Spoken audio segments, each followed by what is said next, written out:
Good evening, boys and ghouls. Welcome to Where the Scary Things Are. I'm your host with the most, Monster Mash Ken, and with me is my co-host, the Mistress of Darkness, the Queen of Fright, the Lady of the Night Muse. How you doing tonight, lady? I'm good hanging out with you guys. It's always a blast when I get to hang out with you guys. My favorite night of the week. Right, I love it. And it felt, we got to talk one more day closer to Tuesday because we had an awesome interview with Chelsea Yurkovic. I can't say it. Can you say it? I can't say I it. now I forgot how to do it now. So she Yurkovic. was awesome. I think it's Yurkowitz, but Yeah, I'm not sure. Oh no, no, yeah, you know what? I think it's Yurkowic. I Yurkovic. think I don't know. there's But no she was V. There's no V. No, I know, but she said that you had to pronounce it like a V. Oh, And okay. So I missed that. So I'm screwing it up too. okay, so but she was We're awesome. Go back together. and listen to episode Yeah, was that 54, I think? I don't remember. I think so. But it's only on the YouTube channel, so if you're watching on YouTube, tell your friends, like, subscribe. We definitely need that. I'll get to that in a minute. So, Muse, my question tonight for you is what are some of your favorite zombie movies? Oh goodness, I have a bunch. Just Probably. pick Uh, three. well, Chris is going to talk about one shortly. I liked Full Cheese Zombie from '79. My favorite, probably of all time, is Day of the Dead by George Romero from 1985. That's my absolute favorite. I've got so many. I'm a huge zombie fan. So even more on the comedic side with Zombieland, Return of the Living Dead is excellent as well. Just so many great ones. I'm a huge fan. So those are just a few. Yeah, I mean, dude, there's so many, and I'll get into that later on why I asked you. But also joining us tonight is the man, the myth, the legend, Chris, the creature, ZC from ZC Emporium for B Movies. How you doing tonight, young man? I am doing wonderful. It has been an amazing summer, and I'm in an air-conditioned office now, and that's always good. So, and being with you guys, it just floats my boat. You can't imagine it. This is so neat. You're one of the few people in the world to say it's been an awesome summer, but I Yeah, appreciate it. You know what? yeah. It is what it is. I mean, I'm sure you're retired. You're enjoying life. You're still traveling. You're living you. Be the best of you every day. I love it. Right. From the depths of Florida, the horror behind PromoteHorror.com. Horo, what's up, my good friend?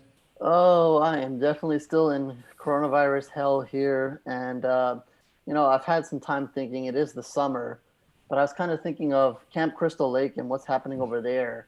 With all the social distancing out there, does that really help? I mean, if the camp counselors and the kids are social distancing, is that really going to keep them safe from the virus No, or Jason? no, Pick your poison, right? no. It's in Jersey, Crystal Lake, and the mythical Crystal Lake, and yeah, I doubt that they're getting a lot of action up there. So we'll see what happens. My young one went to camp today with four other kids, and they're like got this whole system. It's like it must be miserable, but my wife is like, I need them out of the house. I'm done. So we're very excited to be here with you guys tonight. We have a fantastic show planned and a fantastic guest coming on later on. Listen, follow us on social media. Follow us on Twitter at Scary Things Pod. As well as on Facebook, just look us up, type it in the Google search where the scary things are. Check out our website, where the scarythingsaare.com. And definitely, like I said before, please follow and share our YouTube video. We're trying to get this thing going. We're still working on some of the kinks here as far as audio and video and all that good stuff. So you don't just have to listen to us babble the whole time. Not that that's a bad thing or anything. We also want to send a special shout out to Isaac Thorne for doing the intro that you will hear on the podcast. So if you're listening to the podcast, thank you, Isaac Thorne. Make sure you follow him as well and check him out on isaacthorne.com. Great guy there. So tonight, great interview. I'm really excited. I'm a little intimidated. Max Brooks. He wrote the amazing books. How to Survive a Zombie Apocalypse, World War Z. He's also got another book coming out, which we'll talk about later on in the show. But Max Brooks is something else. If you don't know who he is, check it out. Definitely read World War Z. It is not like the movie. Not that the movie was bad or anything like that. Oh, it was little. It was all right. But the book is awesome. I read it when it first came out, and then I read How to Survive a Zombie Apocalypse. But it was so long ago, I can't even remember what I ate for dinner yesterday, or if I ate dinner yesterday. I'm not sure. Anyway, let me jump it right into the Fear the Beer of the Week. Now, I'm super excited for this beer. So right before I came to the studio here to record, I had to stop and get beer because like, oh crap, I'm out of beer. And it's like the stars align or the monsters align. And what this is called a zombie dust beer. And it's got like this awesome king looking zombie. Oh, I lost you. It's an IPA.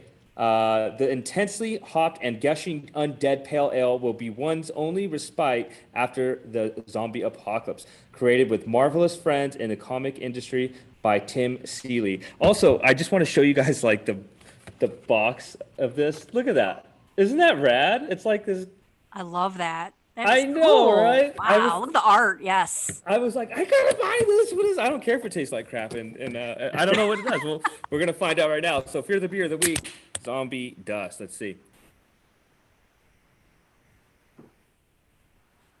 That is a good IPA. Ooh, that is a really good IPA. You know, some IPAs are, this one's really good. Ooh, yeah. Three Floyds, Zombie Dust, Undead Pale Ale. So, my movie for the week is Blair Witch came out this day, and I forgot to write down the date. But yeah, Blair Witch, and I want to talk to you guys about this one. So I feel like if I'm going back into my gears are turning here, and we had like this renaissance of horror films, you know, in the late 2000s, whatever, like just of mainstream horror films. I think, you know, I don't know what the original idea was as far as Blair Witch was going to take off. I don't know if they realized how popular it was going to be. It was like one of the first found footage films, right? I remember watching in the theater like, ooh, I'm getting nauseous, but I'm so into this. And it scared me at points, you know, when the tent and there's something shaking the tent or whatever. And then obviously the last scene, the climactic scene. And I'm going to leave it up to you guys to tell me kind of what you guys thought was at the end scene there. But yeah, Blair Witch came out today. I don't have the date right in front of me. I think it might have been 2002. I'm not positive. Maybe even sooner, 98. I don't even remember. But yeah, I remember watching that in the theater. Awesome. I've watched it several times after that, and they've made several more movies. I think it kind of paved the way for like Paranormal Activity and all those great movies. But definitely a must-see if you are a true horror fan. You've probably already seen it, but go back and watch it. It's awesome. And drink a zombie dust beer, and that's the Fear the Beer of the Week and the horror movie flashback. So, Muse, let's get right into the Sinister Six. Okay, well, you briefly talked about the movie World War Z, and I rewatched it last night, and I forgot I loved it. I forgot how good it was. I don't know if I watched the whole thing the first time, but there's some parts I definitely missed.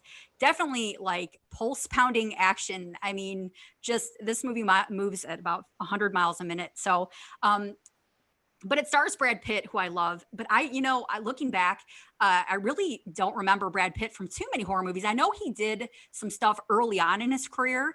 I believe he did Cutting Class back in the earlier 80s. That's kind of like a cult classic now. And we know him from Seven, and of course, World War Z, Interview with a Vampire. Ken reminded me. It's horrible that I forgot that. But it is in my mind. I'm trying to save face there. But I thought it'd be fun to make up a list of actors and actresses that aren't usually in horror movies that have had some horror movie appearances. Now, I'm going to be flexible on this. I'm going to swing back around to you guys in a little bit after I finish my list. And I'm going to, even if they've only done a couple, because if you think about the filmography of some actors and actresses, they've done a lot. And so even if they've only done a couple, that still qualifies, because it's kind of, a lot of times they might do one or two here and there just to kind of like,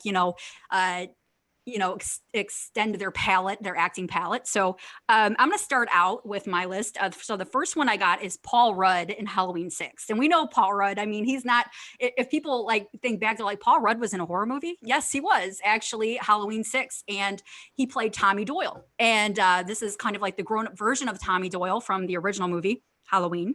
But I love Paul Rudd, and this was pretty early on in his career. But I loved his character, and I actually love that sequel. I know it gets a little bit of hate, but I love that one. And Paul Rudd is just, worth watching every single time. So he was definitely great there. He had a pretty decent sized role in that as well. He plays more of the hero type role, and which I really loved. And of course, we know he went on to do Ant-Man and all kinds of fun stuff. He's done so much. I'm a huge fan. The second movie, and kind of like this, is actually another favorite actor of mine, Michael Keaton. So Beetlejuice. I mean, obviously, some people feel Beetlejuice is more of a comedy. I think it's kind of like a comedy horror. And I mean, if there is another Michael Keaton horror movie out there, I want to see it immediately. So if anybody out there knows of one, I would love to see him do horror, because I've seen him do thrillers, But when horror and thriller, I mean, I'm kind of like split on like what's a horror movie and a thriller movie. So I've seen him do quite a few really good thrillers, but true horror, not so much. So I would love to see Michael Keaton in a horror movie. So if I'm missing one, everybody out there, just let me know. But Beetlejuice, he was just absolutely phenomenal in that. A lot of people feel that is one of his best roles, if not his best role.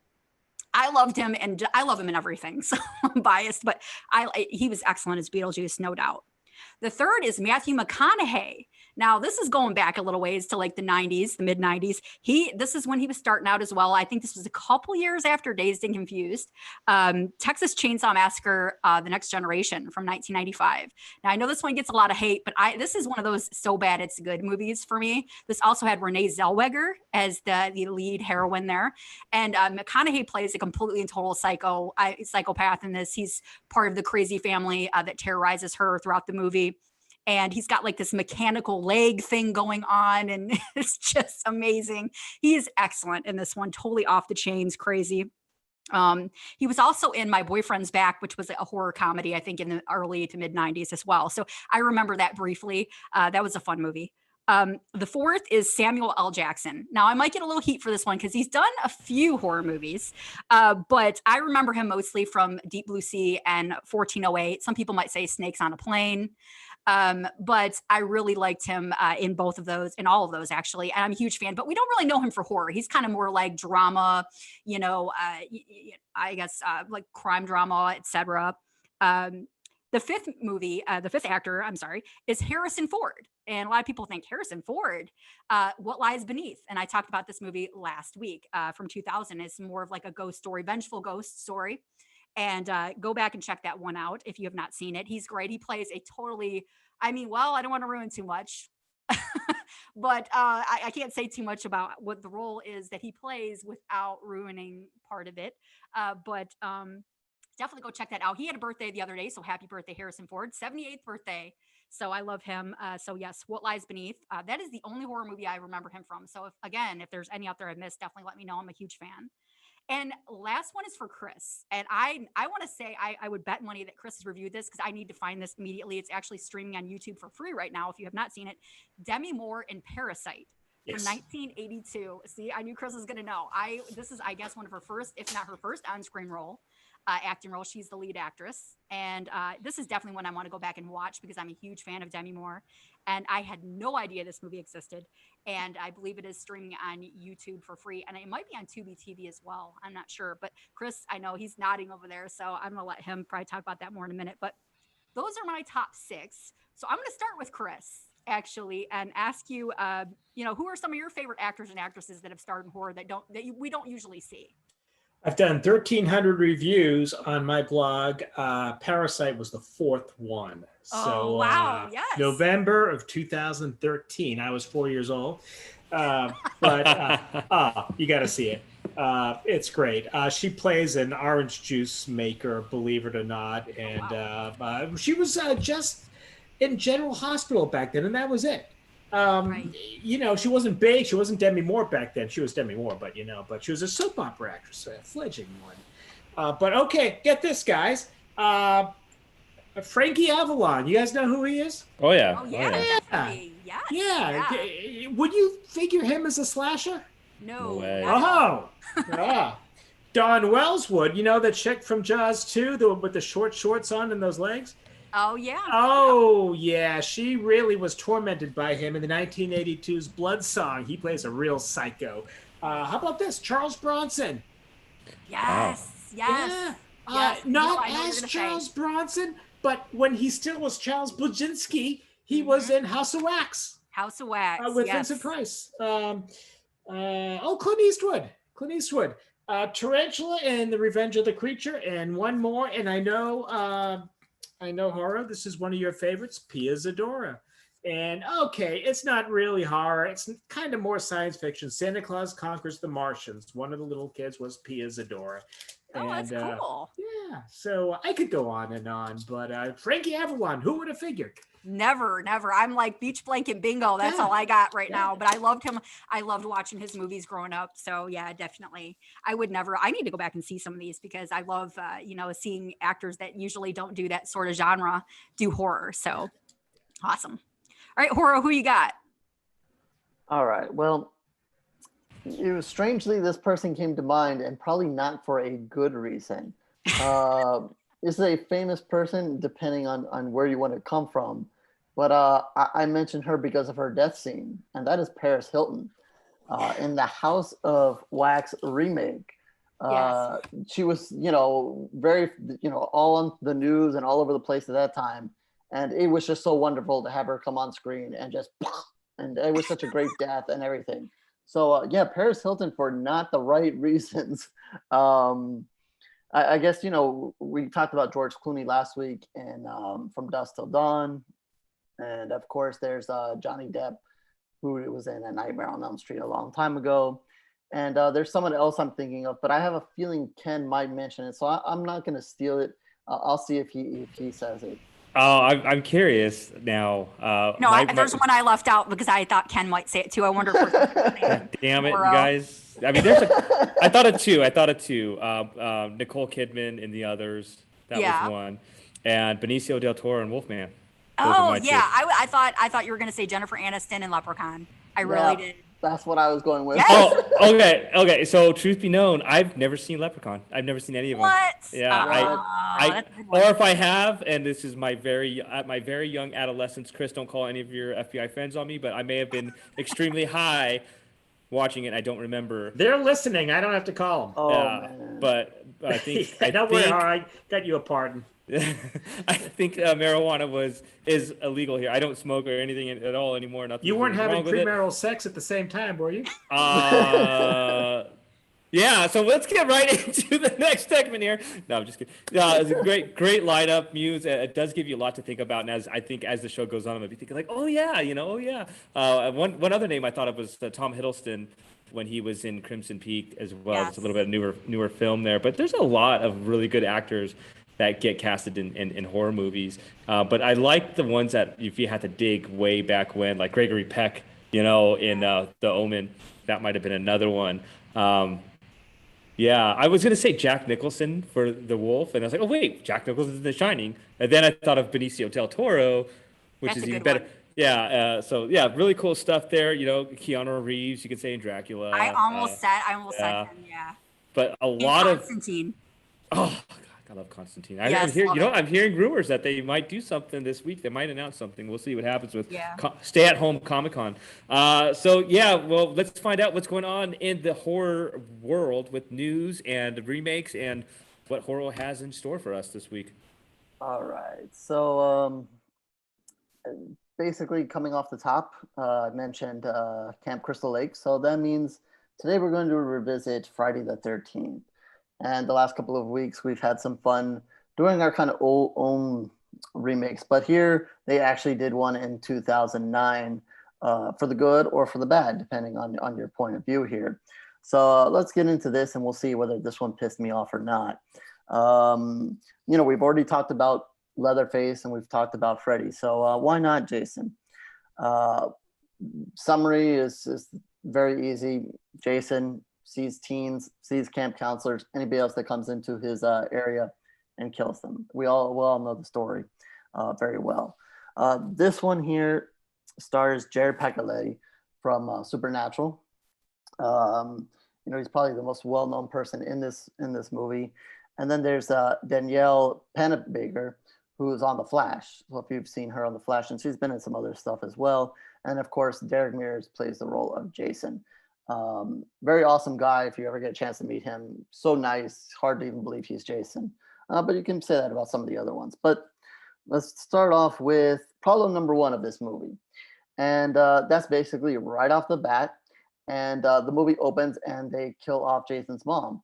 Obviously, if we know Friday the 13th, the original, that is all about his mom. Spoiler alert for the three people who have not seen this movie, the mom is the killer. And so immediately we're fast forwarding past this. They're showing the glimpse of her getting her head cut off, and that's done with it. So it's like, so there's a remake, and we've already kind of went past the first one. Okay, so let's see what they can do there. And then it kind of fast forwards, and Jason's all grown up here, and we have the first, I guess, helping here of strangers out here in the woods, talking about, by the campfire talking and doing their thing. And of course, the sex scene breaks out. So that is the homing beacon of Jason. Here he comes. You just can't do it. Here he comes, and he basically kills off this group of people here. Except for one, he does something very different with one of them, and I'll get into that soon.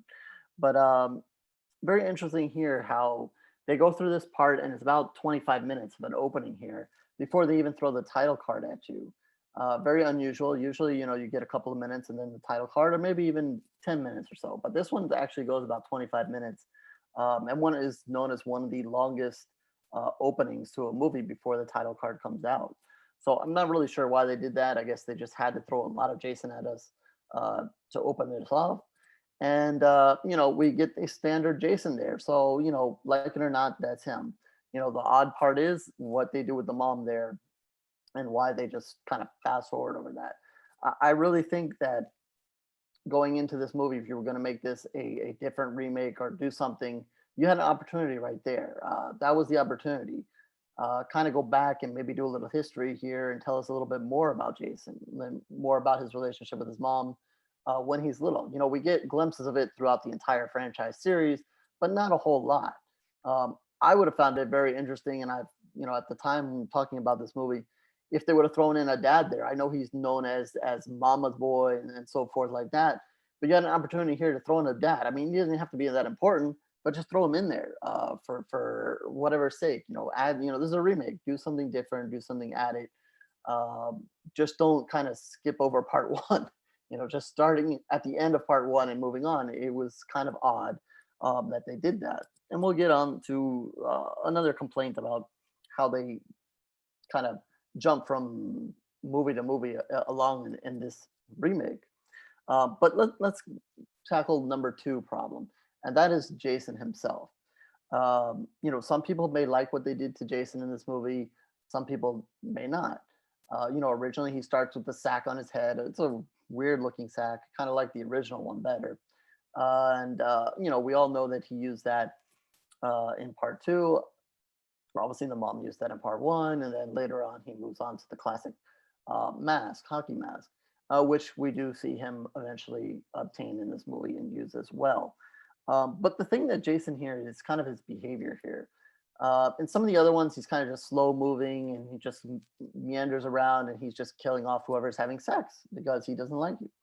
And but this one, he seems to be a little bit different. He seems to be hunting these people. He's got kind of a hunter's instinct in here. Kind of they play him off as protecting his territory. And I mean, again, we can argue a lot about how they do this Jason here. He is the defender of Camp Crystal Lake in a way, if you want to say it.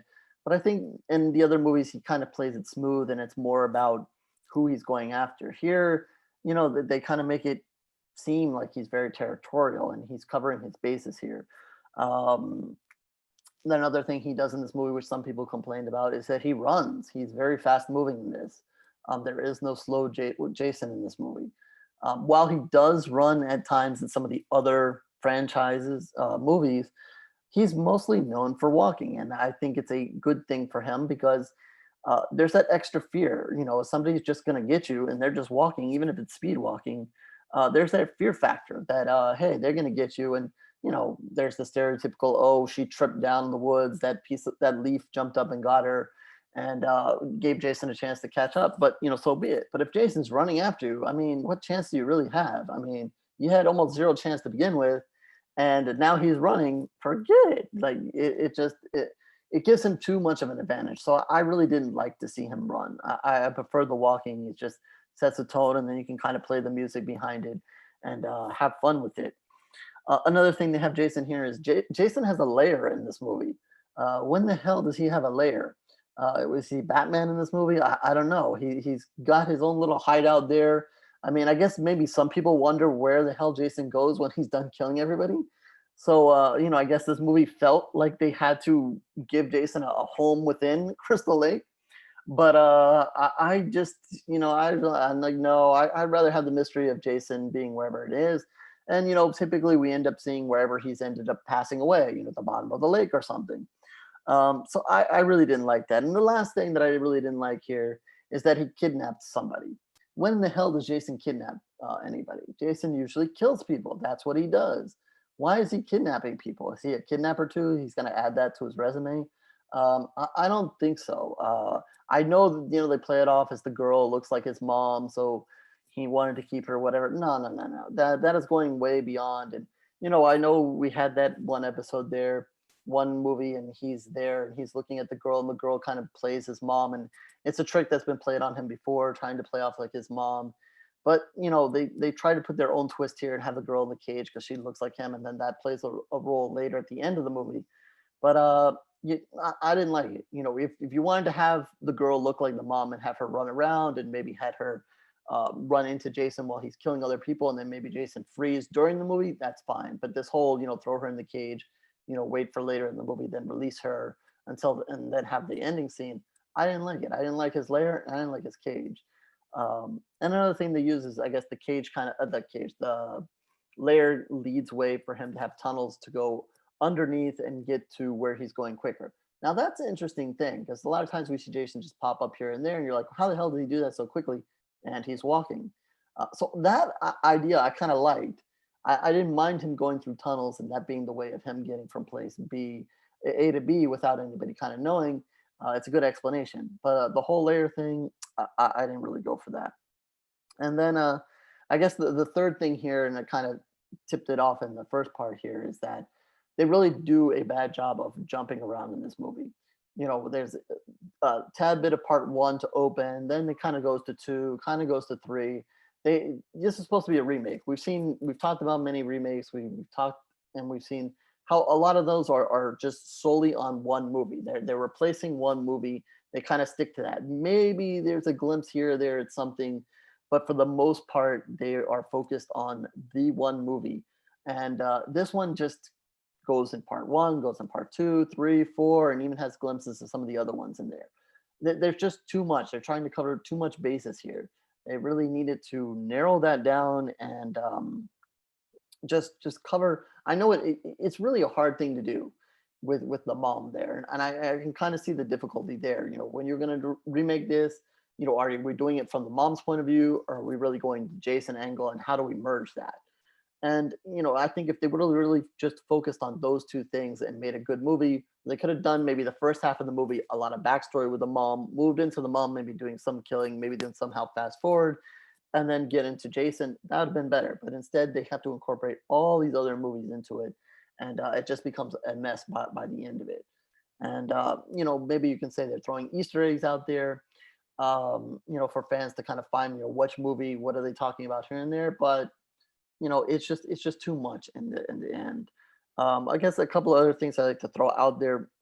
We talk about why they do remakes, and one of those reasons it's the money. This one made 42 million when it came out. At the time, that broke the record for remakes of horror in beating out The Grudge. So again, a reason why they do remakes, the money. Also, I mentioned Jared is in this movie doing a remake. His partner on Supernatural, Jensen Ackles, did the My Bloody Valentine remake. So that's another interesting tidbit there. And then another tidbit here is that in this movie, they wanted Jason to kill 13 people, which they have apparently done in a couple of the other movies. So this one did have 13, but I understand there's 14 deaths, but I guess Jason is responsible for 13. So that's my view of this movie, and it definitely did piss me off. I think the second time I watched it, I kind of just narrowed it down to let me watch Jason kill a bunch of people and just enjoy it that way. And that was fun. And another thing that I found out while doing this, speaking of the killing, is that some of it is CGI. Some of the weapons that he uses in the movie are CGI, which I didn't know. I guess I was asleep at the wheel, or they did a really good job because I did not see that when watching the movie. So if I ever do go back and watch it again, I would definitely be on the lookout for that. So yeah, it did piss me off. So I'll turn it over to you guys and see if that pissed any of you off. I'll jump in first here. I didn't see it. Oh, you must have been really ticked. You didn't see Leprechaun, and you didn't see this. I know. What are we doing over there? I am wearing a Raider shirt, so that might sum it up for, on a horror podcast. No, listen. There was a reason why I didn't watch it. It just didn't appeal to me for some reason. You did have an interesting take on a couple of things that I didn't know, like Jason had a lair, and you brought up a question that I always thought about, like what do the killers do when they're not killing or they're not stalking or whatever? Do they listen to podcast or what are they doing there, but it's interesting, like what does he just sit there? Do they eat? Do they poop? Do they, what I mean? Like what are they doing? I want to know. Answer the questions. But no, the only thing that I got close to doing for this movie, or anything that I had to do with this movie, was I made a custom action figure of Jason for somebody from the movie. And I noticed just by looking at different images that he was a lot bigger and, muscular, I guess, or thicker, and his mask looked a little bit different and whatnot. But it didn't apply. I just didn't have any desire to watch it, and I just liked all the original. I think I after Jason Goes to Space, or Jason X, it just kind of turned off. I just got kind of turned off by it, and never got around to doing it. So that's me. Chris, what about you? Did you watch it? I watched Jason X. I loved it. That was Lexa Doig's best movie, and I treated this as Jason X1 or Friday the 13th Part 11. If you do it just with Jason and 13 kills, it's pretty good. But you talked to me about Friday the 13th. This is not the movie that comes to mind. Yeah, if you actually brought this one specifically, I say, yeah, it's good. But the Friday the 13th from 40 years ago is what's going to come to mind, and this is, I guess, subpar. Now the talent was pretty good. Some of the women in the movie who died right out of jail, that was really good. And interestingly enough, this was the one with the water skier, right? That gets knocked unconscious and goes under the dock. You know who that was? No, I don't remember her. Ken Might and Laurie Might. Hor, you're in Miami, you won't. But great Hall of Famer Mike Modano of the Dallas Stars. That's his wife. Mandy Modano. Although her actress name is Ford, but very pretty, blonde, dies. Very sad because she's real pretty. But so take it for what it's worth. Friday the 13th, Part 11, Jason, 13 kills. Some of them are kind of heartbreaking because you get a crush on this actress or that actress. Bad news, because as soon as you do, they die. And, so unremarkable, but hey, it beats The Notebook or something,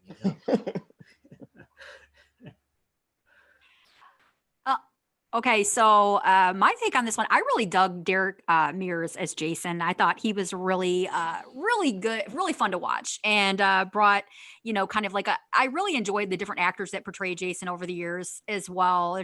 Everybody's got their own flavor when it comes to playing Jason. Kane Hodder, and you have, Derek Mears, and you've got C.J. Graham. I mean, there's so many. And I know I'm leaving out a bunch, but this one, again, this didn't feel like a remake to me. It almost felt like, I don't know, kind of like a sequel. I don't know how that sits with everybody, because it kind of like picked up, kind of like with some stuff that we didn't know that had happened, or things that I guess were supposed to have happened that we weren't really aware of. And I'm with you, Horo. I did not like the whole thing where Jason kills everybody. There's no exceptions here. I don't care. It's just, no. So that part kind of didn't really sit well with me. I kind of enjoy seeing Jason be the relentless killer. And I just kind of felt like it was held back a little bit here. And it's definitely a different direction to go, but they just didn't seem believable to me. I did like it for what it was, though. I mean, definitely, if you're a big fan of Jason Voorhees, like I am, you need your Jason fix. This will hit the spot. It will work. There are some definite holes in this story, but I can look past it because Jason's killing a lot of people. And that's my favorite part. So, and there were some great performances in this one. Really good to see Jared Padalecki from I don't know if hopefully I'm not butchering his name, from Supernatural. That was kind of cool to see. And just, overall it was a pretty fun movie, and it had some pretty memorable moments as well. So yeah, I actually kind of dug this one. I know it remakes, I mean, it's definitely not going to hold up against the originals, which I think Friday the 13th fans, kind of, for remakes sake, I think it was one of the better remakes for sure. There's some pretty bad ones out there. I'm not really one that's gonna bash everybody's movies because I understand everybody's got favorites. So I mean, but I really liked this for a remake. I thought it was pretty decent. But yeah, it had some things that didn't sit right with me with, Jason kind of like making an exception for who he does and doesn't kill. And so it's interesting, but it just didn't hit the spot for me there. But overall, it was pretty decent watch. And I would say for Friday the 13th, give it a watch, give it a try. It's actually pretty solid. And I miss the CGI stuff too, because I'm like, I hate CGI. So I definitely would have been like, what, get that out of here, because Friday the 13th, you think of practical effects. Honestly, that's been its bread and butter since the beginning. And I love practical effects. So overall though, I dug it. So that's my take. Yeah, it definitely, if you just want it in the mood for Jason, I say throw it on. But it all boils down to him just killing a bunch of people. So if you just kind of narrow it to that, it's fine. But if you're a really fan of the franchise, overall, you are going to have some issues with the movie.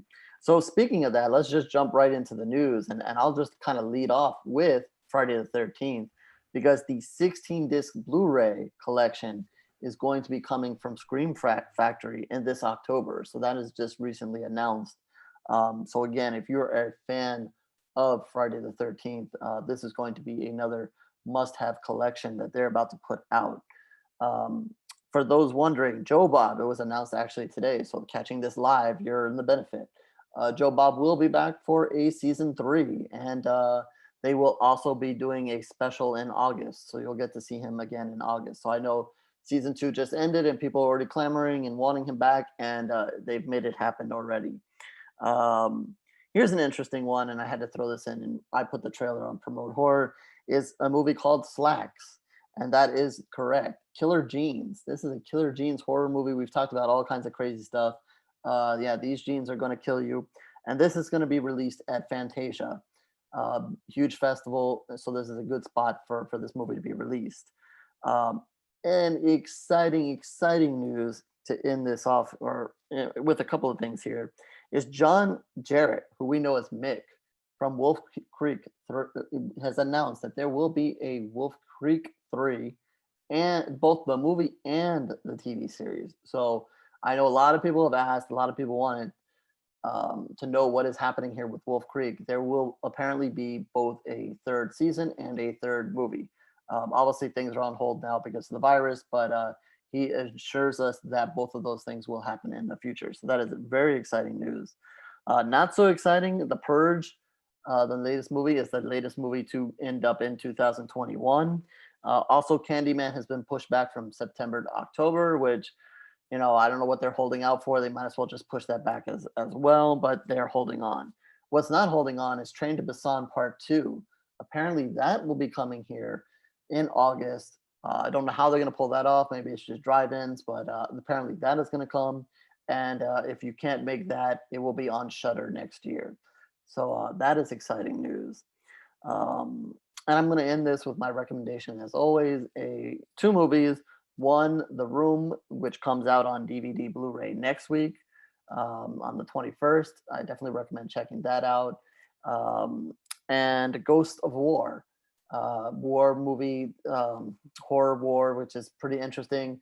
I think most people will like it. And then it has a very interesting twist at the end of the movie. And I guess that will kind of be the factor of whether you really like it or not. There'll be a lot of arguments about that ending.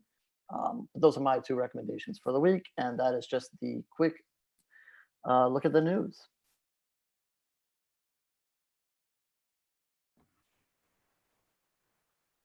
Sorry, my little space bar wasn't working there. Yeah, good stuff there. I saw the Wolf Creek news. I was excited about that. Let's check that out. And I saw I could be wrong, but I thought I saw the artwork for the covers for the Jason, the Friday the 13th. I thought that would look really cool if I remember right. But yeah, good stuff overall. Really good topic as far as Friday the 13th goes, the remake. And that being said, let's get on over to Chris and let's see what he's reviewing tonight. Hey, one of my favorites, Zombie, from 1979. Very interesting that it came out in 1979 because I believe in 1978, Dawn of the Dead came out. And the two movies are related, not to the pleasure of Lucio Fulci because he wanted this as a standalone movie, but because of the timing, the studios and the marketing here and in Italy were not going to have it because Dawn of the Dead here was quite a hit. By the way, do you guys know anybody else named Zizzy other than me? No, see, nobody No. does. But there are a lot of them. And there is a babe in Greece named Eliza Zizzy, who was Miss Greece 1979. So if you thought that there weren't any good-looking women in Greece, well, there's a woman named Zizzy over there that was Miss Greece in the Miss Universe. Now, what does that have to do with zombies? Yeah, everything. Because I want to start off with a mention of a stunning actress named Olga Karlatos. Do you guys know who that is? Yes, you do. You just don't know the name. But when I tell you who she is, you're going to say, oh, yeah. You remember the zombie hand reaches in through the boards, grabs the babe by the head, and slowly pulls her toward the splinter into the eye. And then, do you guys remember that from Zombie? Oh, well, the listeners do. Yeah, Lori does. Classic death scene. One of the most classic. That's Olga Karlatos. She was born in 1945. That's one of the most famous scenes in movie history. And she was in a couple of Lucio Fulci hits. And I don't know if she ever acted in the U.S., but certainly right before that scene, she has a gratuitous shower scene, which this is really giallo. This is Italian horror. Not quite like the way we think of it. Not quite like the bird with the crystal plumage or the cat with nine tails, the cat of nine tails. But this is giallo, Italian horror, and chronicled by the babes who die horribly, and that's going to happen in this movie too. But one of the most famous scenes. Now, let's get into the controversy of Dawn of the Dead and this movie. The controversy had nothing to do with George Romero making a movie, and the controversy had nothing to do with Lucio Fulci making a movie. But what gets blurred over time is the two did it unrelated. They weren't aware of each other. And as history comes out, the victors write the history. And the marketing campaigns in Italy sort of ceded to Dawn of the Dead as the movie that inspired this. The reality is it did not. This was written first. Dawn of the Dead comes out first, but this movie is written first. It had nothing to do with, oh, George Romero made a movie, let's make a movie here in Italy and sort of rip it off and get everybody in. Lucio Fulci hated that, and he would even say that, no, there's nothing about Dawn of the Dead that's similar to this movie. Well, of course, flesh-eating zombies, but other than that, there's nothing. And Lucio Fulci would point out that his zombies were different. His zombies were throwbacks to 1930s and 1940s zombie movies. You know, when they went to Haiti or the Caribbean and the Mad Doctor controlled the population by making them zombies, and they were just sort of head down, eyes shut, somnambulists. In this movie, unlike George Romero's movie, all of the zombies have their eyes shut, heads down, and arms at the side. I think there are a couple of exceptions. Fulci zombies were classic zombies that you would see written about or portrayed in Haiti and the very superstitious islands back then. More drones than anything else, just with a little bit of appetite. Fulci would say, no, not even the flesh-eating zombies are the same. The other thing that is not the same is the U.S.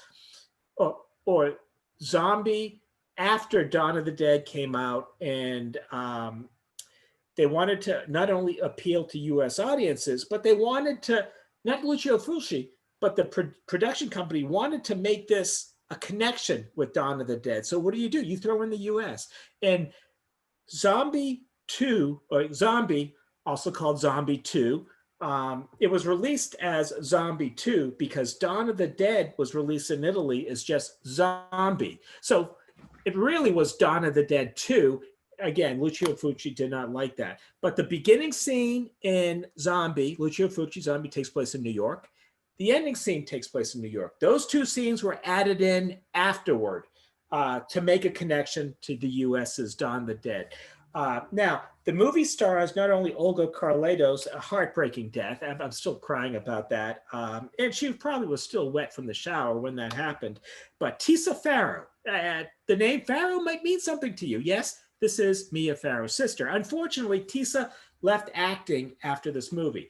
It's a shame that her sister didn't leave acting, because we get her Mia Farrow's soap opera idiocy. It seemed like every month or two. Like, who cares? But Tisa Farrow, no soap opera. She wanted to be a nurse, and that's what she did. She left acting and became a nurse. You got to give her credit.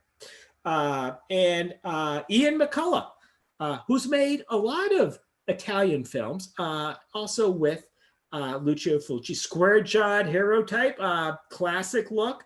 I don't think he speaks Italian, dubbed all the time. Scottish guy. He's terrific in this. And the other actress I want to talk about is Areta. What is her last name? Susan Areta. And you guys know who that is, because this is the shark scene. And they are on the boat. And this is another scene I want to talk about. I'll give you a little of the plot before Max comes on. But she goes scuba diving wearing nothing but a scuba tank. Now, if you've been scuba diving nude, you know that you open yourself up to a lot of troubles. I know a couple of you have done that. But, you know, you do it, that there's a lot to worry about. But when Areta does that, when Susan Areta does it, you get the feeling there's a bit of a gratuitous element about it, because she fills out the scuba tank pretty well. Now she dives and she's beset by a zombie who's obviously drowned in real life, and now he's walking the ocean floor. And what saves her is a zombie. A tiger shark, a deadly tiger shark. Tiger sharks are deadly. And then the tiger shark, just before the zombie's about to eat this lovely scuba diver, the shark attacks the zombie. The zombie in the tiger shark, no CGI, by the way. No CGI, a real tiger shark. Tiger sharks aren't like those other sharks they use, those nurse sharks they use in movies that aren't even as deadly as goldfish are. No, this is the second deadliest shark out there. It has a trainer. They fed it well before the scene. They drugged it, and the trainer goes out there because the actor called in sick. Good day to call in sick. You know, oh no, I'll be there at the scene when I fall out the window. But the shark scene, I got the corona thing going. I can't make it that day. That's probably what they said, you know. And so the trainer's got to do the scene, and the trainer dresses up as a zombie. The shark bites off the guy's arm, and the zombie takes a big chunk out of the gill area of the shark. It's a beautiful classic scene. It was filmed in Mexico. The rest of this movie was filmed, those first two scenes in New York and the rest in the Dominican Republic. Okay, to get to the plot, and you realize this is not Dawn of the Dead, that added scene at the beginning, a yacht, a derelict, comes into New York Harbor. Nobody appears on it. Harbor police board it. Rotten flesh, rotten maggots, food. And the zombie pops out and takes a bite out of one of the officers. And the zombie is shot several times, falls in the New York Harbor. We know what's going to happen. The owner of the yacht is not on it, but there's a cryptic note on it saying Dr. Menard down in Matui is battling an epidemic. Well, the owner's daughter wants to find her dad, who wasn't on the ship, and find out what happened. Ian McCulloch, a reporter, wants to go down too and find out. So they team up. They'll have premarital sex and stuff. But interestingly enough, they'll film the scene in a real New York newspaper, and they'll actually wander into a meeting with Rupert Murdoch in it, and Rupert Murdoch just throws them out. It wasn't part of Rupert Murdoch's script, let's just say that. And so they go down to Matui. That's where they pick up Susan Areta, the naked scuba diver, and her boyfriend, and the four of them end up on Matui looking for her dad. Well, her dad's way gone. But Dr. Menard, who has a beautiful wife who won't be with us too much longer in this movie, is battling an epidemic. The dead keep coming to life. He keeps shooting them. but it's spreading and it is going crazy and it's taking over the island. The natives are spooked, but it's an island. Where are you going to go? New York, but who knows? So they're battling these zombies. They're bad. And what caused the outbreak? Was it a mad doctor, Dr. Menard? Because he's got a touch of mad scientist in him. Is it the native superstition? Is it really black magic? Is it voodoo? And you can throw all of that in just because of the setting. They do a wonderful job in the Dominican Republic where they film it to make this look like just a squalid island. We're just reeking with poverty. And you can see pestilence and disease running through it. And you can smell these things. There's no such thing like in a George Romero Dawn of the Dead where some of the people who just die, you can still recognize them and they look like they've only been dead for an hour or two, like many of us. But not here. They're all squalid. They were probably diseased before they're dead. They rise up out of the earth and they're all over the place. And at first, it looks like Dr. Menard has secured a major point of the part of the island. Think of that as a shopping mall. And then as it goes on, breaches start coming in, and Dr. Menard's wife gets that classic line, and you've heard this line before: "Stay here, I'll be right back." They're gone.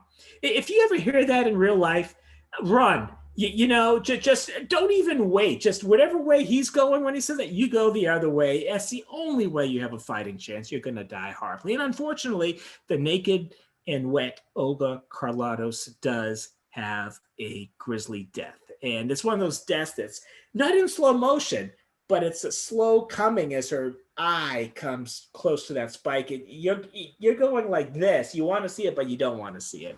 And so this movie is very atmospheric, very claustrophobic, like Dawn of the Dead is. So there are a lot of comparisons, but the two weren't aware of each other making these movies. Now, it's kind of neat historically. You look back at the 1978, 1979 period, and you just assume there's some sort of relation there.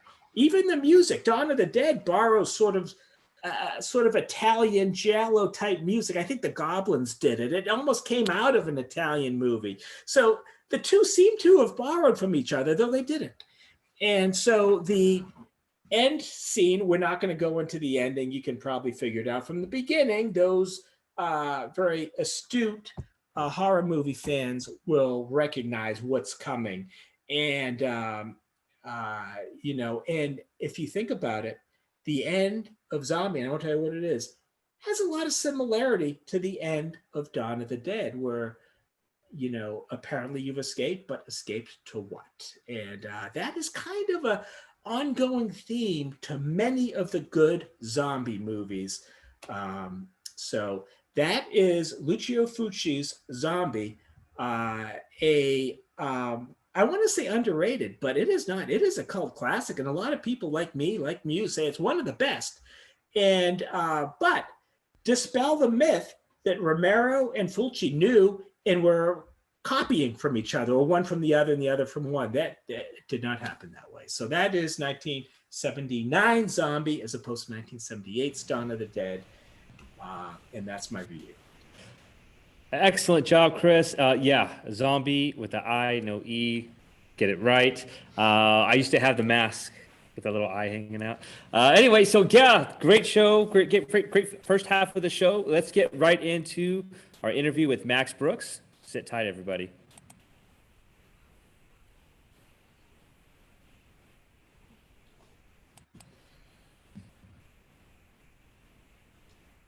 Hey, everybody. Hey, Max.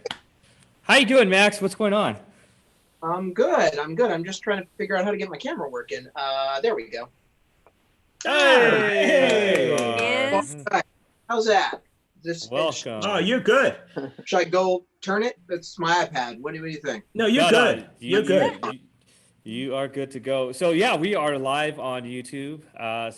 We have a little small crowd here, but I think people are going to be jumping in now at 8 o'clock, max hour. So Monster Mash Ken, thanks for hanging out with us tonight. I got my co-host Muse, Horo, and Chris. We'll just jump through it and ask you a bunch of questions about a lot of different stuff, because there's so many cool things we get to talk to you about. But first and foremost, thank you so much for hanging out with us. We are big fans of your work. Just to throw it back to, the where it all started with World War Z, and I think you kind of waved in this new era of zombies, right? Well, it really started with Zombie Survival Guide, Right. which we can get into. Yeah. Um, so how are you doing? How's COVID life treating you? You writing a lot? You working on a lot of stuff?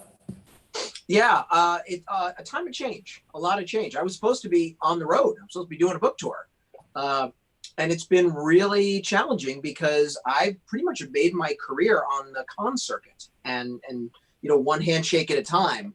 And that ain't gonna happen right now. So there's been a lot from this tiny little stuffy attic I call my office. And where are you located? Are you California? Yeah, I'm in Venice Beach, which is really nice. I mean, except for the homelessness and the drugs and the crime and the COVID and but I mean, otherwise it's great. It's great. It's very inspirational. Like you could draw from the zombies. I'm in New York and New Jersey. I get to see at Times Square. It's kind of the same thing where you see all these crazy people out and about just walking like zombies and whatnot. So you do the con circuit. I believe I missed in San Diego Comic-Con. You were there a couple years ago. I was there, and I missed it because I couldn't get into the room. It was World War Z. I was so sad about that. But I did pick up the book, and I got to admit that I read it right away. Was it 2016, I believe, or 2014? 2014, right? Well, the book came out in 2005. Oh, wow. Okay. So I think when the movie came out and then they released the new cover, that's what kind of drew. Okay. And then I remember watching the movie like, this isn't the same thing. And then I went back and I read How to Survive a Zombie Apocalypse. And so it all made sense then. I was like, oh, this is great. So, the movie is kind of its own thing and the books are its own thing, but overall, great stuff. I had to ask you, so how is it when you write these books? You write these books and you get to see your work developed into a major motion picture. How is that feeling? What is that to you? Well, it hasn't happened yet, so we'll see. So far, there's been a movie with the same title as my book. Yeah. Which I can't complain because of that movie, a lot of people read my book that would have never heard of it. So, hey, if I got a problem with that, that's my problem. Yeah, so it was weird because like, wait, what's going on here? Because you got, this big star, Brad Pitt, and then I'm reading the book like, wait a second, this didn't make any sense. But, I'm sure it helped you with book sales and whatnot and to get you going and all that. So I also have to throw it back. Why zombies? Why did you pick zombies as a lot of your work? What drew you into that? I didn't really pick them. Picking implies a choice. Picking implies you're walking down the road and the road forks and you go, I go this way instead of this way. I chose to write about them, but I did not choose to be afraid of them. That happened when I was like 12 or 13, and I think it was you're the expert, not me. So you tell me, what was the actual title of the Italian zombie movie where there's that group of Italian commandos, which right away it sounds like a comedy, but a group of Italian commandos, they go to New Guinea and they come up against a zombie plague, and actual cannibal footage was used. And the title has changed many years. They keep re-releasing, giving a new title. But that was the movie on cable I saw when I was around 12 or 13. Scared the crap out of me. And I spent years wondering what the hell I would do if those things really did exist. And then a few years later, I saw another zombie movie that gave me hope. And it was called Night of the Living Dead. Night of the Living Dead changed everything. Because Night of the Living Dead gave you rules. In the Italian one, you're just doomed. That was it. It was just various versions of Whereas Night of the Living Dead, it gave you good choices, bad choices. So then I spent the following years afterwards figuring out, well, what are the good choices? If there is a logic to this threat, what is it? And then how do I adapt to that logic to survive? And that spawned my first book, Zombie Survival Guide. Well, I'm remembering when I read World War Z, and it was different takes different people's points of view, how they're living now with the zombie apocalypse and what they're doing. And it's really interesting because of what's going on today in COVID and how people, I'm not, saying they're zombies or whatever, but, people are scared to get sick. They don't want to get quote unquote infected or whatever. So it's weird to see that. And it's scary because people are so, like, if you sneeze, people are like, I caught it. I might got COVID or whatever. It's not anything to laugh at, but it is scary. But I remember reading the book and you had all these different characters and their perspectives. And it was like, this is what I did, and this is where we're at, and all. It was so long ago. I wish I would have read it again in the short amount of time where we were able to get you on the show. But I'm going to throw it on over to Chris, and then Chris will ask you a couple questions, and he'll throw it on to the next host. Go ahead, Chris. Hey, Max, how are you? Oh my God, you just changed into Chris. Wow. Here I am. With some great special effects. We do CGI on this. We do it pretty good. Right. Hey, just so you know, I don't know if you're aware of this. I was an FBI agent for 25 years, and I used to teach interviewing and interrogation, and I used to teach it to new agent trainees. And a bunch of students came to my office one day, and they said, "Hey, have you ever read World War Z?" And these were FBI trainees. Now they're all high muckety mucks in the bureau. I said, "No." And the next day they came back down in my office and gave me the book. And in about 2012, I read it. And just so you know, every FBI agent between 8 and 10 years experience has probably read World War Z. Wow. Yeah. So you were big at the FBI Academy. Thank you. That's very cool. Big in Quantico. Yeah. And these were good guys too. Good guys and good gals. And there are a couple of really, really neat aspects I'd like to ask you about, and I think they might be related. One is I read a little snippet, and I didn't want to read too much because I wanted to ask you about it. And I was telling Ken this. You're not a horror fan. You're an anti-horror fan. Yeah. And the other thing I wanted to ask you about, and maybe I'm just weird and crazy because I think I'm the only one who really, really, the first scene I think of, or the first snippet I think of was Radiker, the South African weird guy. When the troops come through his door and he thinks he's going to be executed, and they say, "Hey, we need you," and he's like, "What?" And that little plot twist or change in history where your enemies are now your friends. It's sort of a hopeful theme of, like, you look at who the bad guys are and there's hope that they're going to be the good guys someday. And in a sense, it's not really horror. It's an opportunity for maybe something great. And is that part of the anti-horror fan? Or Oh yeah, yeah. When you talk about enemies becoming friends, in the 1930s, there was no more dedicated anti-communist, anti-Soviet than Winston Churchill. Yeah. Churchill was the most rabid anti-communist, anti-Soviet, anti-Stalin, anti-Soviet Union guy you could ever find. And yet, on the day that Hitler invaded the Soviet Union, Churchill made a speech and said, "If Hitler invaded hell itself, I would ally with the devil." And that's what happens in war. You have to make friends with your enemies to unite against a common threat, or else you all go down. Yeah, and in answer to your bigger question, yeah, I'm not a horror guy, because to me, traditional horror is about giving people who feel subconsciously safe a safe scare. They go, ooh, scary. That's not where I am. That's not where I live. As an FBI guy, you know the darkness that lurks in the human soul. You know what people are capable of. Yeah. I start out here. I start out at a place of fear. And by studying crisis, I come down, because then I know what I'm dealing with. And so in my books, I don't present anyone who's in a doomed situation. My book is all about learning how to adapt. And that gives you hope to get through a crisis. Yeah, you know, when I read a World War Z, and I love that scene. I love the submarine scene. I love the Navy fighter pilot, the woman who might have PTSD or might be remembering something magical about her crash in the swamp. But you know, when I about a year after I read your book, I went to Hanoi and Phnom Penh, and the nicest people in the world, and their governments treated me like a celebrity. And I was thinking of Rediker. Who would have ever thought that this turnaround would have happened? And the answer is, if you're a student of history, you got to expect stuff like that.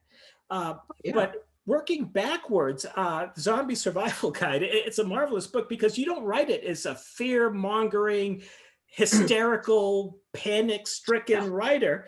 It's like, oh, okay, if you go to the doctor, you get diagnosed with cancer, you get a pamphlet, Your Journey with Cancer. If you're fighting an addiction, somebody gives you a pamphlet. These are the 12 steps, and we're going to help you through it. This is a matter-of-fact way of dealing with the world's next problem, and it's a lot of the logic you use in there could probably be transposed to a lot of the things people really are going through now. Well, that's what I try to do with my writing is I present a fictional threat, but I give it factual solutions because I'm really trying to talk about the big threats in life. But if you do that, if you just try to lecture people on what's wrong with the world and what they need to do to prepare, you're either and you know this as an interrogator, there's the ego defense mechanism, right? You're as an interrogator, you're trying to get around that. Your job is not to hammer the guy into submission. You're trying to get information. So he's got walls up, right? How do you get through the walls? It's the same thing when you're trying to educate. Teachers have that problem every day. How do you impart information? You're trying to take information. Teachers are trying to give it. How do you give it without pissing people off, putting them to sleep, scaring them away? Right. Well, the best way I found to do it is tell them a story, take them on a ride, open their hearts. And then if you can infuse that story with enough actual facts, then you can educate through entertainment.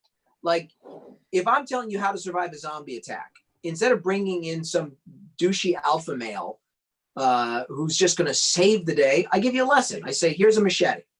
It doesn't need to be cool. When you choose your machete, make sure that the steel goes all the way down to the handle.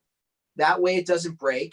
Don't buy a machete that is made as a Lord of the Rings or blade or something like that. Don't buy a toy. Don't buy a weapon, buy a tool. This is just a tool like a hammer. Yeah. This is a Vietnam vintage, American Army machete that's just meant to chop through plants. If you chop through plants, it can chop through a neck. So a simple, easy lesson, and it's fun. Oh, that's beautiful. That is beautiful. Just for our listeners out there on the podcast, Max just pulled out a machete, and that's got to be one of the first times you've ever seen that. What the scary things are. It's awesome. Yeah, and just so you know, Max, you know of what you speak because the textbook, what we taught on the transition between interview to interrogation is after the interview, you start with a story. Break down the walls, build relationship, let that guy know you're where he is. And so I wish I'd known you back then. I would have brought you to the academy to talk to our guys. I think they would have loved you. I know they loved your books. Thank and you. I'm going to hand it over to Haro now because I could talk to you all night. Thanks, Chris. And thanks, Max, for joining us. A lot of talk about zombies, so I'll touch on one or two things and move on. You touched on a lot of the older zombie movies, but is there any newer zombie stuff that you watch, that you pull from, that you look at now, and what is your opinion of that now, or you just don't even pay attention to that? Oh, no. I mean, I think one of the greatest zombie movies ever made is Shaun of the Dead. Easily Shaun of the Dead. Because Shaun of the Dead is, I think, the British Gen Xer version of Clerks. Because, in Great Britain, you had this imperial past, and then it all came crumbling down after World War II. And then you had the punk movement. First, you had the free love, the hippies, the Beatles, all that shit. And it was wonderful and fun, and it was a party. And then you had the hangover of the 70s, right? And you had punk, anger, no future.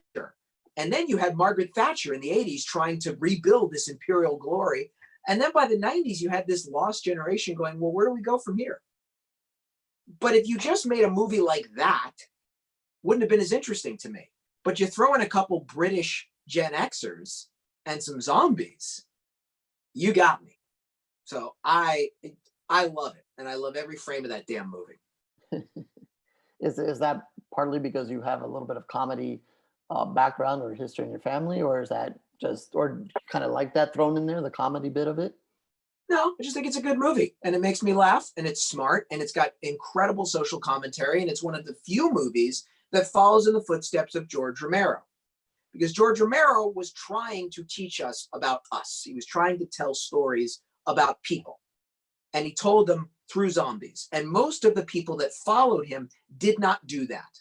Most of the people that followed him made it about boobs, bullets, and blood. And Edgar Wright and Simon Pegg went back. They went back to the well, and they said zombie movies can be smart. They don't just have to be soap operas or gore fests. And they made that movie, and they proved that Romero's theory of education through horror is right. Oh, very true. I kind of wanted to jump over to your latest project that you're working on now. I believe it's a Bigfoot story. Can you kind of dive into that a little bit and tell us what that's about and how different that is from zombies, obviously? It's different, but it's not. I'll tell you the story. It begins in the high-tech, high-end eco community of Green Loop, which is, this is not a hippie compound. All right, this is a very expensive, exclusive village, bedroom community nestled in the Cascade Mountains of Washington State. And it's all about fusing technology with nature. It's all about the green revolution, but the green revolution through technology.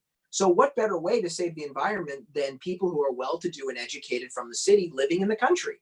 And they get up every day and they telecommute to work on their screens, and they tap on their phone and a drone delivers their lunch, and the solar panels power everything. And if something goes wrong in the house, a little computer signal goes to the town, and the handyman comes up in his electric driverless van, fixes it. Wow, you get to have everything. There's nothing more American than having everything.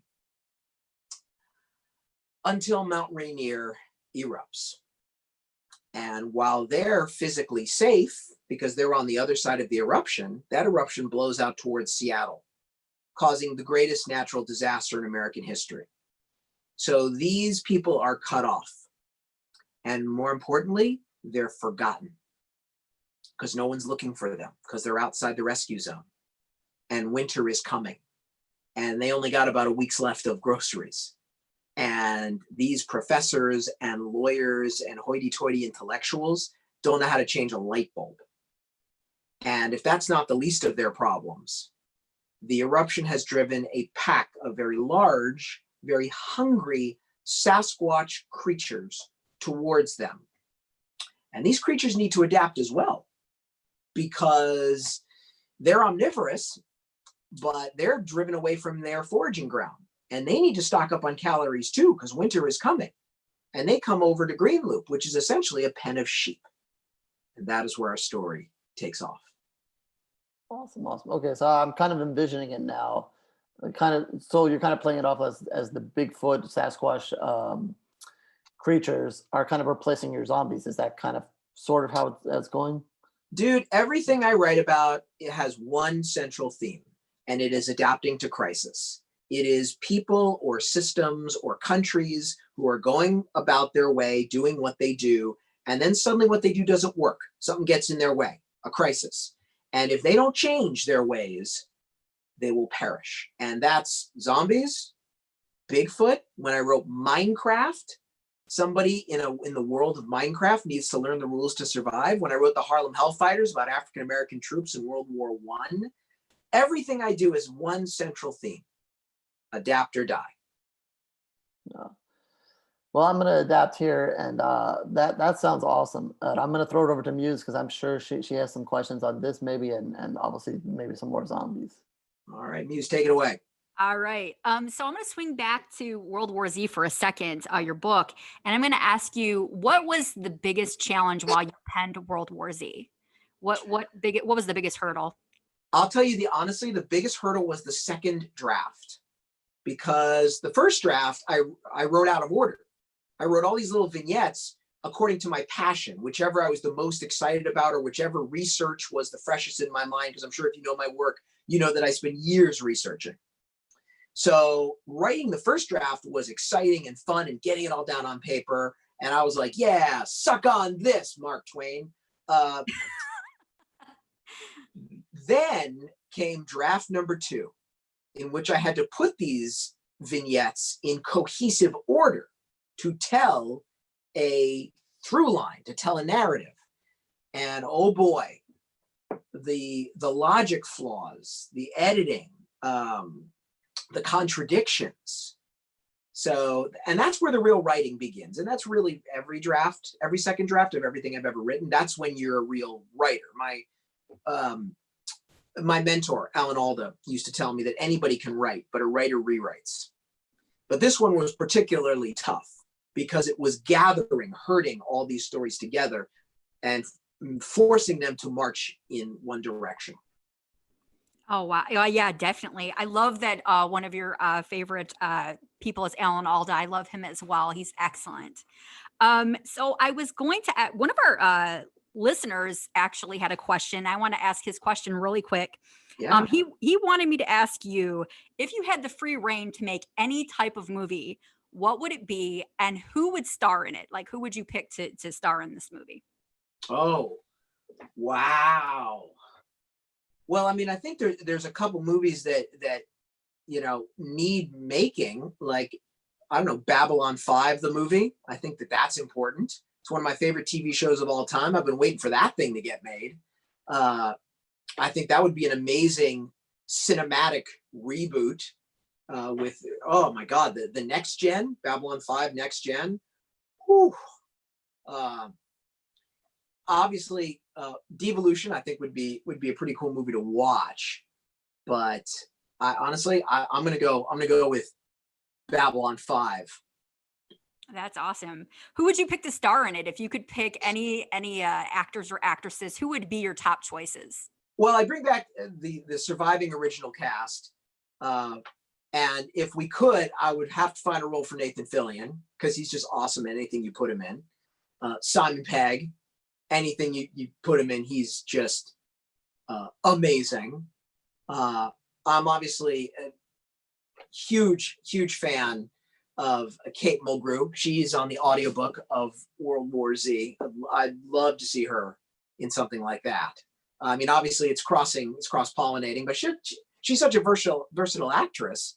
She was in Orange is the New Black. She could be the new Babylon 5. I love Kate Mulgrew, and now I want to listen to the audiobook just to hear her. Definitely. That sounds amazing. I love that. I love your choices. So I'm going to switch gears for a second, and I'm going to ask you about your time on Deadliest Warrior. Yes. And you repped the Team Zombie versus Team Vampire. So tell us a little bit about that. That sounds like such a blast. I need to find that. Well, I thought it was an interesting show, and I'm very happy they chose Steve Niles because Steve's a really smart guy, and because as a horror guy, an anti-horror guy, whatever you call it, as a lover of the genre, I get angry when horror gets a bad rap as just stupid entertainment.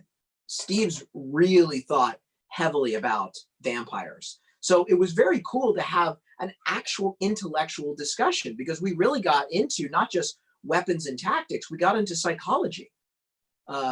The idea of a predator versus a virus, that it really was apples and oranges, that it's not a predator versus a predator. It's not werewolves versus vampires. Zombies are not predators. Zombies are a plague. So how does a saber-toothed cat fight Ebola? Exactly. Yeah, definitely. I mean, I love that. I love that you had the predator up against the zombie with more of like the virus type of vibe. I need to find that. That sounds like an excellent. I missed that somehow, but I need to go back and find that. I hope I can find it somewhere. But I would be remiss if I did not. I thought Chris was going to ask this earlier. So you have a very famous mom and dad. Mel Brooks is your father and Anne Bancroft is your mother. I am huge fans of both. So tell me what that was like, when you were growing up. Were you able to visit a lot of the movie sets they were filming on? How was that? Well, you got to give me a frame of reference. When you say how was that, you can't just say how was that. You got to compare it to something else. You know what I mean? Oh, you know what I mean? Like if you're having a taste of sugar, you have to say, how is that compared to salt? Then I go, well, it's sweeter. So, so tell me about your parents, and then we can compare. So what's your, My parents what's were definitely not as interesting. Definitely. Just, yeah, like compared to like a regular job, like where, somebody just goes to kind of like a regular 9 to 5 job. My mom worked a lot for Life in factories and stuff like that. So definitely I would not have been as excited to go to her job as I would have been if she would have been like an actress, or, my dad would have been an actor. So I guess, do you have any cool memories, maybe were you able to visit the film set? So did they allow you to do that? well, I think you phrased it in a very interesting way, that you said that your parents had a job, Yeah. right? Yes. Well, so did my parents. And Yeah, I think that's the greatest lesson that I could take from them, and the greatest myth I can debunk, which is a career in the arts is still a career. It's still a job. And it looks fun. It looks exciting, but it takes a tremendous amount of discipline. It takes an unbelievable amount of hard work. It also takes a lot of resilience, because nowadays we talk about the gig economy, and that's sort of cute and fun, but show business is the original gig economy, where you do a job and then that job ends and you may never get hired again, and you have to deal with anxiety, and you have to deal with impatience, and then if you fail, as you will, as opposed to a continuous job, most people in show business fail more than they succeed. And those failures are very public and humiliating. And you have to swallow it, and you have to keep going. And it's a constant gut check about, why do we do this? So I learned from them to do this job like a job, and not to expect divine inspiration, and not to expect things to be spontaneous and just handed to me. You got to work for everything, and you got to keep working. And if you don't love it, get out. Because while going to a movie set might seem very exciting and fun on the outside, you're going to a factory just like any other factory. And there's carpenters and electricians, and they work really hard under tough conditions. And you smell the paint, and the lights are hot, and you do something. Even if an actor says a line, you got to say it over and over and over again. And it's got to be cut together for months in an editing room, in a little dark room. And all of that work, the years of hundreds of people coming together, possibly spending millions of dollars, goes to 90 to 100 minutes on a screen, to which that chunk of your life may end up with people going, Definitely. I mean, I'm so glad you put it that way, because I think that, there are some out there, and myself included, you definitely put me in check there, definitely, that just don't realize all of the hard work and blood, sweat, and tears that goes into working on a movie and making everything happen. You're under the constant scrutiny of people, judging everything you do and say, and I can't even imagine. I suffer from anxiety, so I would be absolutely just freaked out. I probably wouldn't even read any reviews, etc. So I totally get that. You're putting yourself out there every single time.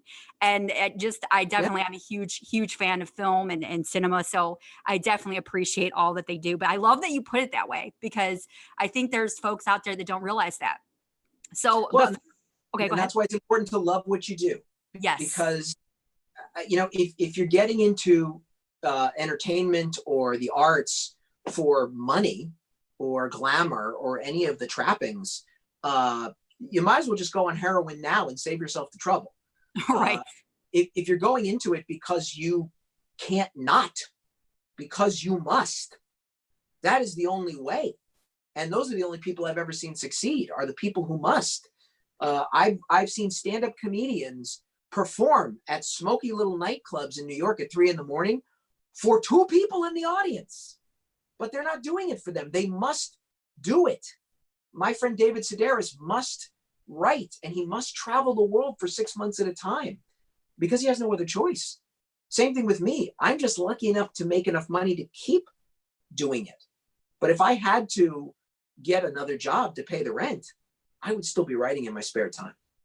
It's all about passion, and you have to have that for what you do. You got to give 110%, because people will know, people will see, it will reflect in your work. I definitely think so.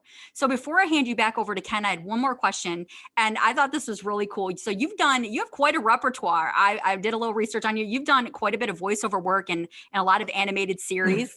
And I wanted to ask you, do you have any particular favorite characters you love doing? What would you say is your favorite? Oh, well, I mean, I think Howard Groot working on Batman Beyond. Yes.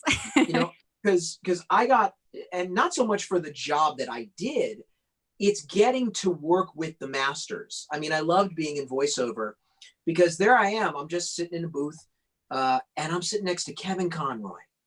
Wow, the Wow. voice of Batman. And you want to talk about a professional, the focus, the intensity, never taking his job for granted. Just, I mean, the man was a rock breaker. And to watch him work and then to go out on voiceover calls, and then suddenly I find myself sitting next to Frank Welker and asking him, how do you do so many voices? And he said, I don't do voices. I do impressions. I do characters. The voice is just what comes out of my mouth. But that's the symptom of the character I create in my head, the impression that I'm doing of someone else who's famous that I'm either lampooning or honoring. I mean, the work that goes into acting, just voiceover, was amazing. And I'm very privileged to have witnessed it. Definitely. Oh my God. When you said Kevin Conroy, I geeked out for a second there. Oh, So cool. I mean, oh my goodness. Like I said, I could talk to you all night. I'm just like Chris, but I'm going to pass you back over to Ken. And I know he's got a few questions I hopefully didn't ask. I hope I didn't. It's why I like going last, because you guys get your questions in and I get to clean up here. So Max, I've been going to like San Diego Comic-Con. I think, well, I'm not going this year obviously, but I think 20 years straight. yeah. Maybe more. Yeah, maybe more. But I haven't missed. And obviously, you like the convention scene.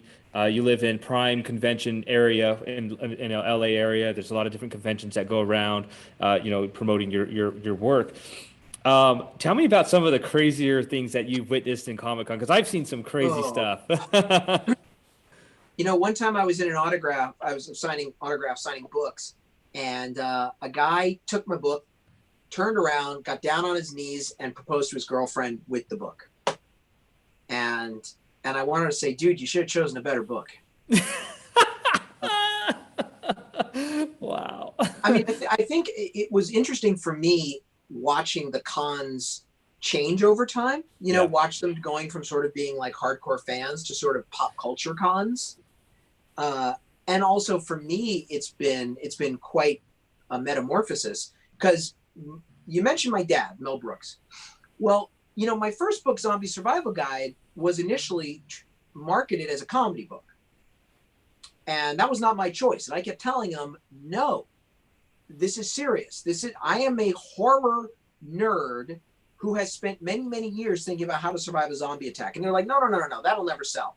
We're going to position you. You're Mel Brooks' kid. You wrote for Saturday Night Live. You won an Emmy writing for Saturday Night Live. So this is going to be positioned as a comedy book, making fun of that genre. And I said, if you do that, it will fail. And sure as hell, it almost did. Rue Morgue tore me another anus, and rightfully so. And so thank God, I'll say, for Fangoria, because I went to them begging, please give me an interview. Let me introduce myself to the world.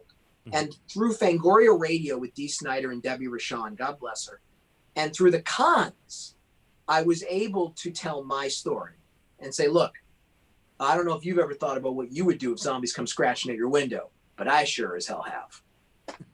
Yeah, it's funny that you mentioned earlier about the hoity-toity types that are going to be in your new book, and I always think about my boss. He's, God, I hope he doesn't listen to this show. Martha's Vineyard, grown up. He's wouldn't probably know what to do if a zombie apocalypse happened. And it just shows you the stature of people. Like there's survivors out there that are, sometimes I don't know where my next meal is going to come. I lived in that role before, and there's some people that are like, well, I got to hire this person to do this for me, and it's just that type of, But I'm glad you said that, because that actually happened at a con.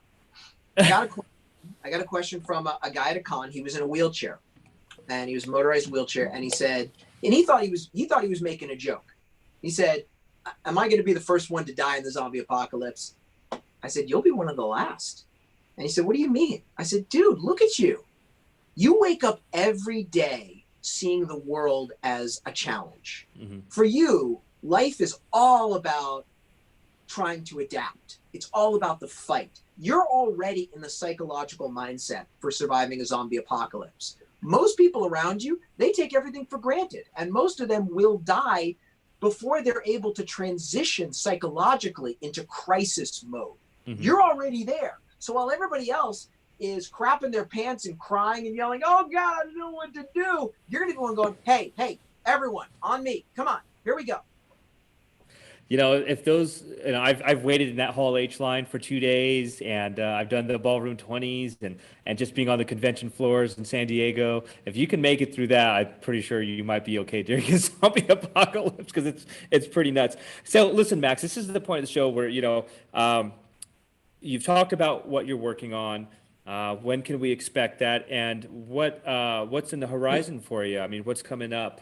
All right. Well, Devolution is out. It's been out for a few weeks now. Mm-hmm. You can order the book online, or you can order the audiobook, which I've worked damn hard on. If you like the World War Z audiobook, you're going to love this. Read by Judy Greer, who's done, I think, 10,000 shows in her life, but I know her and love her from Archer. Mm-hmm. Nathan Fillion, Jeff Daniels, Steven Weber, Kate Mulgrew, Mira Furlan, and Kimberly Guerrero, and Kai Ryssdal and Terry Gross playing themselves. I am in. Oh, wow. Yes. I worked really hard on that. Yeah, I you know, I do the commute to Jersey to New York City commute every day, and I'm all about Audible, so I will definitely be downloading that. And just one more note I wanted to ask you. For all the writers out there, all the people that produce content, what would you say to them for words of encouragement? You kind of mentioned a little bit, it's a struggle, but you do it and you put yourself out there. Kind of give us some.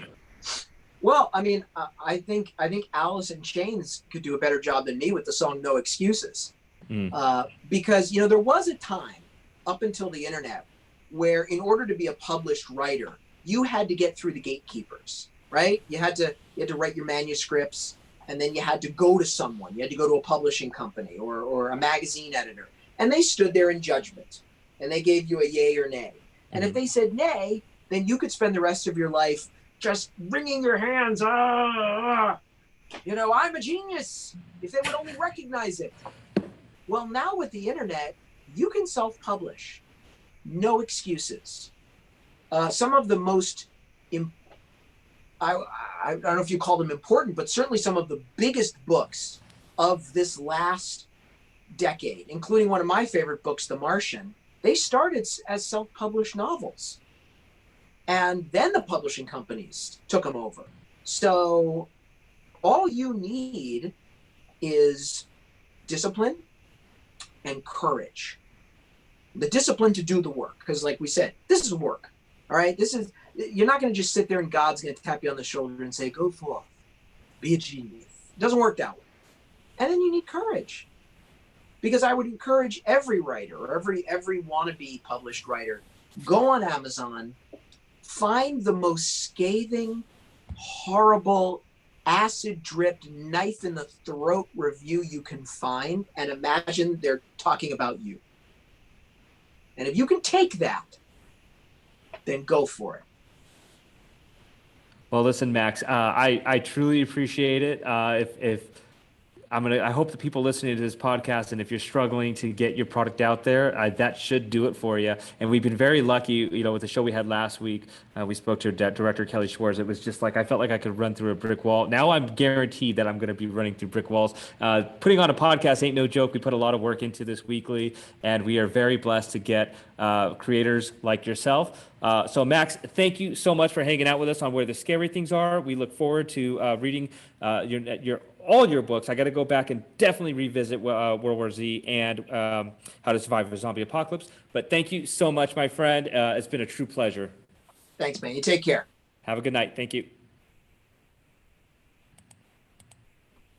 All right, so Max Brooks hanging out with us tonight. You can just tell, like, he just expels genius. You know, he's like, I know I'm the smartest guy in the room, and I'm going to prove it to you guys.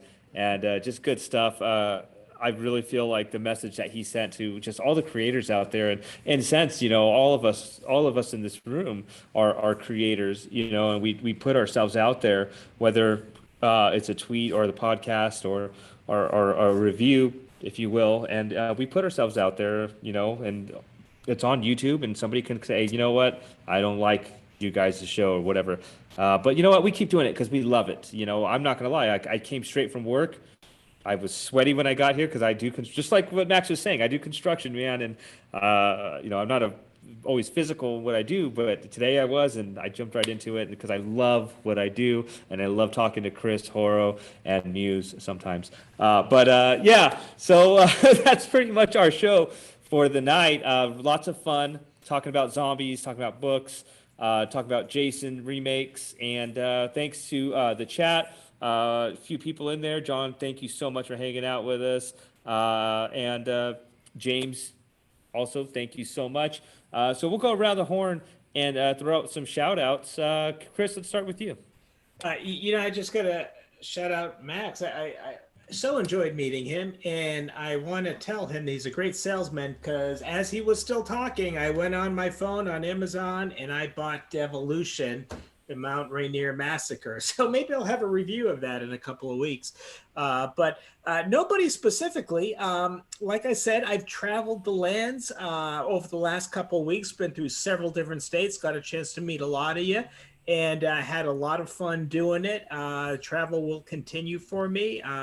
Still not going to Southern Florida, but when I do get there, Haro, I'm going to buy you lunch or dinner, or you and the whole family, and it's coming.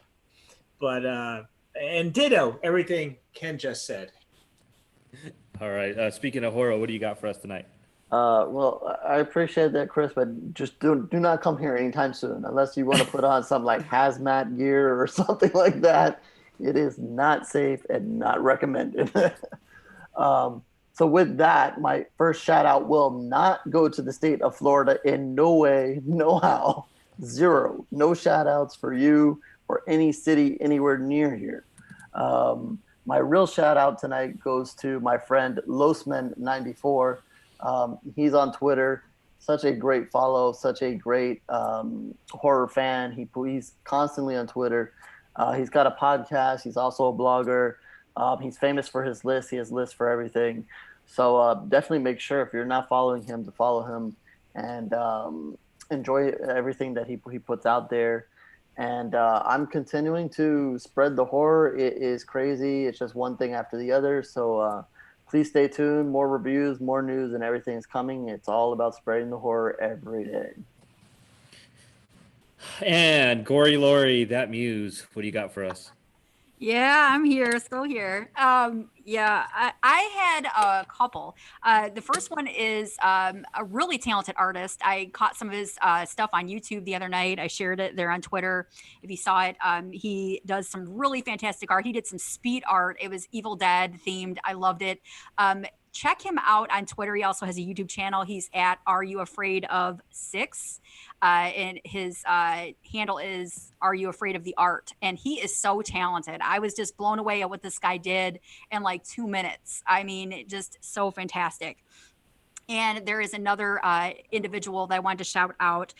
She does a lot of really, I always participate in a lot of really fun movie challenges and stuff. And there's one of my favorite follows. Her name is January Movie on Twitter. And she does a lot of great movie challenges as well. Right now, she's doing a movie costume challenge. And it's just each day you pick maybe your favorite movie scene and what they were wearing and stuff like that. Pretty cool stuff. It's been a lot of fun. She always tallies up all the votes and tells you who was the most popular, who was the winner, who got the most retweets and likes and stuff like that. So definitely check her out, January Movie.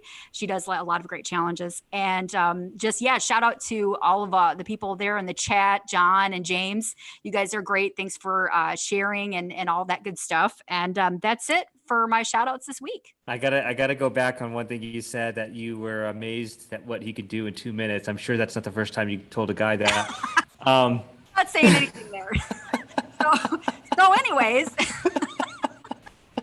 Oh, Muse. I'm going to shout out Muse and her 2 Minute Men. When I put on that video that you sent this morning of your friend there, I'm like, what the heck am I watching? It's like he's dressed in these robes and there's a pentagram in the back. Like, am I gonna, the FBI gonna come after me or something like that? You know, what is going on here?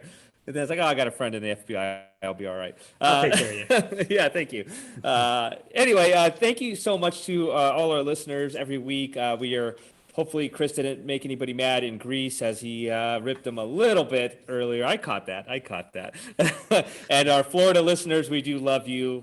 You're not doing nothing at home, so you might as well listen to the podcast.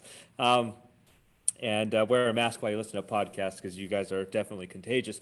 Yeah, check out the Strange Society Network podcast, our network with all the different podcasts on there. Special shout out to Harrison Smith, just a real big contributor there. Really good shows. Check it out. Follow Strange Society Podcast Network. I'm Monster Mash Ken. Thank you to my co-host Muse, Horo, and Crystal Creature. Until next time, my friends, keep it scary.